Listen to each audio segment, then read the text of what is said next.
প্রত্যেকটা অধিকারের সাথে ফান্ডামেন্টাল একটা কম্পোনেন্ট হচ্ছে আমার তথ্য পাওয়ার অধিকার। এটা না পেলে আমি আমার অন্য অধিকার প্রয়োগ করতে পারি না। তথ্য অধিকার ছাড়া সকল অধিকার মূল্যহীন।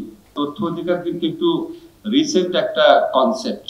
কারণ আপনি দেখবেন আমাদের 1948 সালে যে universal declaration of human rights আছে, 1966 এ যে আপনার সিভিল এন্ড পলিটিক্যাল রাইটস এর এগ্রিমেন্ট আছে, পরবর্তী 77 যে প্রোটোকল গুলো আছে, কোথাও কিন্তু তথ্য অধিকারের উল্লেখ নাই। এমনকি আমাদের সংবিধানে 1972 সনে সেখানেও তথ্য অধিকারের উল্লেখ নাই। কিন্তু আমরা যদি গভীরভাবে চিন্তা করে দেখি, এবং আমরা গভীরভাবে চিন্তা করে দেখেছিও, তথ্য অধিকার ছাড়া সকল অধিকার মূল্যহীন, কোনো মূল্যই নাই।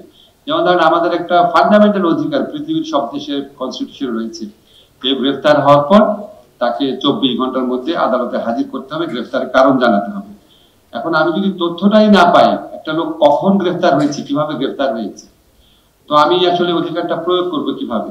শিয়া বাটার ও ভিটামিন ই সমৃদ্ধ lily glam beauty soap. Lily, always beautiful. যেমন আমি যখন এই অধিকারের কথাটা আমাদের ক্লাসে বলি, তখন আমার স্টুডেন্টরা হাসতে থাকতো, বলতো স্যার এটা হয় না।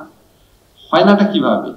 এই জিনিসটা আমরা জানতে পারি না। আমরা পরে খবর নিয়ে শুনতাম পুলিশ হয়তো গ্রেফতার করেছে রোববার, থানায় প্রডিউস করেছে বৃহস্পতিবার, তো কাগজ কলমে দেখাচ্ছে তাকে গ্রেফতার করেছে বুধবার। তো 24 ঘন্টার ইয়েটা হয়ে গেল। আমার যদি এখানে তথ্যের অধিকারটা থাকতো, আমি যদি জানতে পারতাম যে এই থানাতে কয়জন আছে, কেন আছে, কখন গ্রেফতার হয়েছে, ঠিক মতো নোটিফিকেশন হচ্ছে কিনা, ঠিক মতো কাগজপত্র সংরক্ষণ করা হচ্ছে কিনা, আমার এই অধিকারটা আমি প্রয়োগ করতে পারতাম। এটা যদি না জানি, আমি সেই অধিকারটা প্রয়োগ করতে পারবো না। আমরা কারা গুম করেছিল, এই ব্যাপারে কার দায় দায়িত্ব আছে, কারা এক্সট্রা জুডিশিয়াল কিলিং করেছে, এটা যদি আমরা জানতেই না পারিতাম, এটা যদি আমরা জানতে না পারি, তাহলে আমরা আমাদের জীবনের অধিকার, আমরা স্বাধীনতার অধিকার প্রয়োগ করতে পারি না।